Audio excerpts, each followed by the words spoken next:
Ready? Yeah. Okay, cool. Hello, my name's James. I'm a portrait photographer from Portsmouth in the UK. You've probably not heard of me. This is Lydia. Say hi, Lydia. Hi. This is a Canon R6 and this is a Canon 24 to 70mm lens. And this is the studio setup. And what we're going to do today is 4 images in 60 seconds. 4 completely different looks in 60 seconds. Can it be done? Maybe. We're going to find out now. 3, 2, 1, let's go! Just towards me. Hold up with the bottom of the towards me. Turn the head very slightly. So 3, 2, 1, open, go.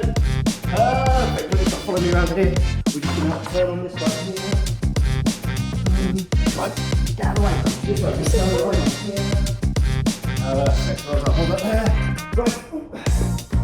Turn your body around. Shoot your body around this way. Turn your head towards me. Looking towards me. Hold that there. Just do that for me. 3, 2, 1, go. Now pop with the box down on here for me if you can. Go down to sleep on that one on the book there for me. Hold that there. 3, 2, turn the other there for me. Come follow me, we're going to go this way. Whoa! Jump up here. Whoa! Turn on our big light. Boom, we're on. Hold that there. Bring the knee across. Hair out the face there for me if you can. And in 3, 2, 1, boom. Stop the clock! 4 images. 60 seconds.